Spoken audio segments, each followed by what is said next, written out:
Assalamualaikum warahmatullahi wabarakatuh. Halo teman-teman semua. Pada hari ini kami dari kelompok 5 akan mempresentasikan hasil diskusi kami mengenai SLB atau sekolah luar biasa dan sekolah inklusi. Sebelumnya perkenalkan anggota kelompok kami. Saya Anggi Viviana dengan NIM 180404071 dan rekan-rekan saya Nurlis Sriwahyu Utami dengan NIM 180404035, Nurlaili Alfisyahroh dengan NIM 180404045, dan Melati Aulia Rahmah dengan NIM 180404083. Untuk pembahasan kali ini, kelompok kami akan membahas tentang yang pertama ada pengertian SLB atau sekolah luar biasa, yang kedua ada kategori SLB atau sekolah luar biasa, yang ketiga ada pengertian sekolah inklusi, yang keempat ada tujuan sekolah inklusi, yang kelima ada sistem pendidikan segresi dan inklusi, dan yang keenam ada perbedaan SLB dan sekolah inklusi. Bahasan yang pertama yakni pengertian SLB atau sekolah luar biasa. Menurut Sunardi di tahun 2010, beliau mengemukakan bahwasannya SLB itu adalah sebuah institusi pendidikan yang menyelenggarakan pendidikan luar biasa. Menurut Suparno di tahun 2007, pendidikan luar biasa atau sekolah luar biasa merupakan pendidikan bagi peserta didik yang memiliki tingkat kesulitan dalam mengikuti proses pembelajaran karena kelainan fisik, emosional, mental sosial, tetapi mereka juga memiliki potensi kecerdasan dan bakat istimewa. Sedangkan menurut Lewis Beck et al. Di tahun 2012, sekolah luar biasa adalah sebuah lembaga pendidikan formal yang melayani pendidikan bagi anak-anak berkebutuhan khusus. Sebagai lembaga pendidikan SLB dibentuk oleh banyak unsur yang diarahkan untuk mencapai tujuan pendidikan yang proses intinya adalah pembelajaran bagi peserta didik. Pembahasan kedua, kategori SLB atau sekolah luar biasa. SLB di Indonesia dikategorikan menjadi beberapa jenis. Adapun kategorisasi SLB berdasarkan kekhususannya. Menurut UU Sisdiknas nomor 20/2003 pasal 32 ayat 1, yaitu ada 6 jenis SLB. 1. SLBA untuk tunanetra. SLBA merupakan salah satu jenis sekolah luar biasa yang diperuntukkan khusus untuk penyandang tunanetra. Seperti yang diketahui, tunanetra merupakan sebuah kondisi di mana seseorang mengalami gangguan dan keterbatasan untuk indera penglihatannya. Guru-guru yang mengajar di SLBA sendiri nantinya akan mengajarkan para peserta didik berkebutuhan khusus dengan metode dan cara dipahami oleh tunanetra. Adapun beberapa metode yang digunakan tersebut, di antaranya yaitu huruf dan tulisan Braille, huruf timbul, model benda, dan serta rekaman suara. 2. SLBB untuk tunarungu. SLBB merupakan jenis sekolah luar biasa yang ditunjuk khusus untuk penyandang tunarungu. Tunarungu merupakan sebuah kondisi di mana seorang mengalami gangguan dan keterbatasan indera pendengaran, sehingga orang yang menyandang tunarungu tidak bisa mendengar dengan baik, layaknya pada orang pada umumnya. Dengan masuk ke SLBB, anak penyandang tunarungu akan diajarkan bagaimana cara berkomunikasi dengan baik, menggunakan bahasa isyarat, sekaligus membaca gerakan bibir lawan bicaranya. Tidak hanya itu, para penyandang tunarungu pun menariknya juga dengan belajar menggunakan alat bantu pendengaran. 3. SLBC untuk tunagrahita. C untuk tunagrahita ringan dan C1 untuk tunagrahita sedang. Tunagrahita merupakan sebuah kondisi seorang yang mengalami keterbelakangan mental atau yang juga disebut dengan retardasi mental. Orang-orang atau anak-anak penyandang tunagrahita ini biasanya akan disekolahkan di SLBC yang menjadi bagian dari jenis-jenis sekolah luar biasa. Hal tersebut dikarenakan SLBC merupakan sekolah khusus untuk penyandang tunagrahita. Di sana anak-anak akan belajar banyak hal yang dapat meningkatkan IQ-nya.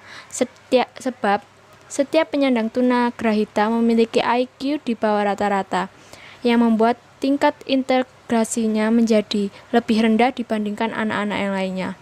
Untuk para pengajarnya sendiri diharuskan memiliki kesabaran yang ekstra untuk mengajar para peserta didik tunagrahita di SLBC. 4. SLBD untuk tunadaksa, D untuk tunadaksa ringan, dan D1 untuk tunadaksa sedang. SLBD merupakan bagian dari jenis-jenis sekolah luar biasa yang lebih ditunjukkan untuk penyandang tunadaksa. Tunadaksa sendiri merupakan suatu kondisi pada seseorang yang mengalami gangguan gerak.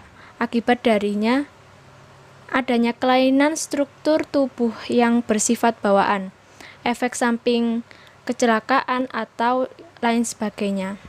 Jika masuk ke SLBD, para siswa nantinya akan diarahkan dan diajarkan mengenai bagaimana cara mengembangkan potensi diri, merawat dengan baik, mandiri, serta membangun rasa percaya diri terhadap kondisi yang dialaminya. 5. SLBE untuk tunalaras. SLBE merupakan sekolah yang diperuntukkan bagi orang-orang yang penyandang tunalaras. Tunalaras pada dasarnya adalah sebuah kekurangan dalam anggota tubuh yang dialami para penyandangnya. Tidak hanya itu, orang yang menyandang tunalaras juga akan mengalami gangguan dan keterbatasan dalam mengendalikan emosi dan tingkah laku yang tidak sesuai dengan norma-norma sosial serta aturan yang lainnya. Dan yang terakhir, yang keenam, SLBG untuk tunaganda. Terakhir pada SLBG yang juga menjadi bagian dari jenis-jenis sekolah luar biasa. SLBG sendiri merupakan sekolah luar biasa sengaja dihadirkan untuk mereka penyandang tunaganda. Tidak jauh berbeda dari gangguan atau keterbatasan yang lainnya. Tunaganda merupakan sebuah kondisi seorang yang memiliki dua atau lebih kelainan dalam dirinya. Seperti contoh, seseorang menyandang sebagai tunanetra dan tunarungu atau tunarungu sekaligus tunalaras. Oleh karena itu, guru-guru yang mengajar di SLBG ini harus memiliki ketabahan ekstra. Terlebih metode pengajaran SLBG ini sesuaikan dengan masing-masing kebutuhan anak. Selanjutnya adalah pengertian sekolah inklusi. Yang pertama ada menurut Group et al. 2006. Inklusi sendiri berasal dari kata bahasa Inggris yaitu inclusion yang berarti penyatuan. Inklusi mendeskripsikan sesuatu yang positif dalam usaha-usaha menyatukan anak-anak yang memiliki hambatan dengan cara-cara yang realistis dan komprehensif dalam kehidupan pendidikan yang menyeluruh. Yang kedua ada menurut Sapon-Sevin. Pendidikan inklusi didefinisikan sebagai sistem layanan pendidikan luar biasa yang mempersyaratkan agar semua anak luar biasa dilayani di sekolah-sekolah terdekat di kelas biasa bersama. Yang ketiga ada menurut Wahyudi dan Kristiawati 2016. Sekolah inklusi merupakan perkembangan baru dari pendidikan terpadu. Pada sekolah inklusi, setiap peserta didik sesuai dengan kebutuhan khususnya. Semua diusahakan dapat dilayani secara optimal dan dengan melakukan berbagai modifikasi dan atau penyesuaian, mulai dari kurikulum, sarana dan prasarana, tenaga pendidikan dan kependidikan, sistem pembelajaran, sampai pada sistem penilaiannya. Semua peserta didik dalam program pendidikan inklusif akan mendapatkan perlakuan yang sama di sekolah. Yang membedakan yaitu siswa berkebutuhan khusus akan mendapatkan pendampingan dari guru pendamping khusus atau GPK. Selanjutnya, ada tujuan sekolah inklusi. Secara umum, pendidikan adalah usaha sadar dan terencana untuk mewujudkan suasana belajar dan proses pembelajaran agar peserta didik secara aktif mengembangkan potensi pribadinya untuk memiliki kekuatan spiritual keagamaan, pengendalian dirinya, masyarakat, bangsa, dan negara.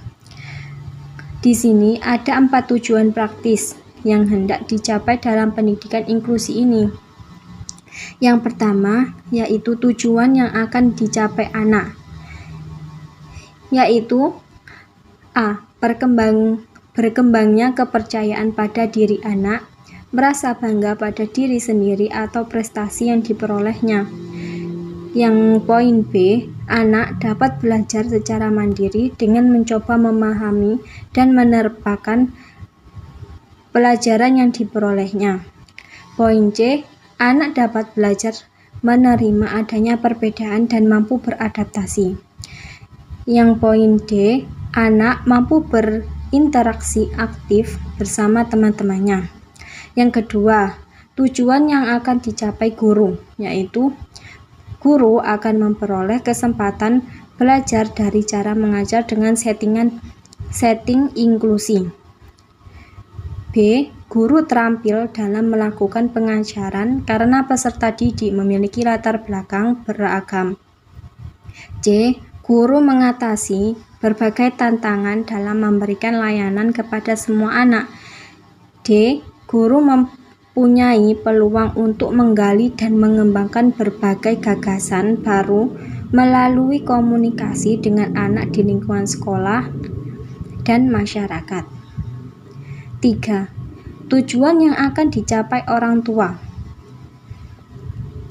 yaitu para orang tua dapat belajar lebih banyak mengenai bagaimana cara mendidik dan membimbing anaknya lebih baik di rumah dengan menggunakan teknik yang digunakan guru di sekolah. B. Para orang tua tentunya akan terlibat dan merasakan keberadaannya menjadi lebih penting dalam membantu anak untuk belajar. C. Orang tua akan merasa dihargai sebagai orang yang berperan penting dalam memberikan kesempatan belajar yang berkualitas pada anak. Poin D. Orang tua mengetahui bahwa anaknya dan semua anak yang ada di sekolah menerima pendidikan yang berkualitas sesuai dengan kemampuan masing-masing. Yang keempat, tujuan yang akan dicapai untuk masyarakat, yaitu masyarakat akan merasakan suatu kebanggaan karena lebih banyak anak mengikuti pendidikan di sekolah yang ada di lingkungannya.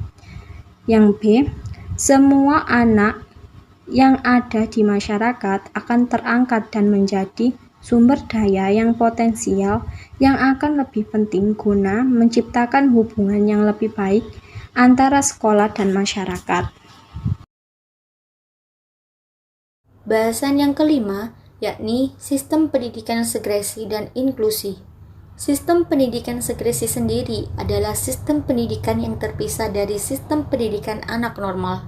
Artinya, ABK diberikan layanan pendidikan khusus oleh lembaga pendidikan untuk mendapatkan pendidikan yang layak dengan menggunakan metode yang sesuai dengan kebutuhan khusus mereka. Nah, salah satu bentuk pelayanan pendidikan dengan sistem segresi adalah sekolah luar biasa atau SLB. Bentuk SLB menerapkan sistem unit pendidikan. Artinya, penyelenggaraan sekolah mulai dari tingkat persiapan sampai dengan tingkat lanjutan diselenggarakan dalam suatu unit sekolah dengan satu kepala sekolah. Kurikulum yang digunakan pun adalah kurikulum khusus, yaitu kurikulum SLB sesuai dengan jenis kelainannya. Kemudian, sistem pendidikan inklusi. Pendidikan inklusi merupakan perkembangan baru dari pendidikan terpadu. Keuntungan dari pendidikan inklusi, ABK maupun anak biasa dapat saling berinteraksi secara wajar sesuai dengan tuntutan kehidupan sehari-hari di masyarakat, dan kebutuhan pendidikannya dapat terpenuhi sesuai dengan potensinya masing-masing. Adapun konsekuensi penyelenggaraan pendidikan inklusi, yakni pihak sekolah dituntut melakukan berbagai perubahan mulai dari cara pandang, sikap, sampai pada proses pendidikan yang berorientasi pada kebutuhan individual tanpa diskriminasi. Pembahasan yang terakhir yakni perbedaan SLB dengan sekolah inklusi.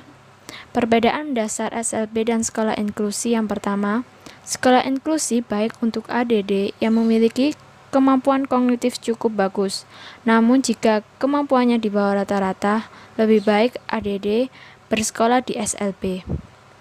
Yang kedua, sekolah inklusi memerlukan ADD sama dengan anak-anak reguler dengan pembelajaran dan lingkungannya yang sama. Sedangkan SLB disetting sedemikian rupa untuk ADD dari mulai guru, konstruksi gudang, atau juga cara berkomunikasi.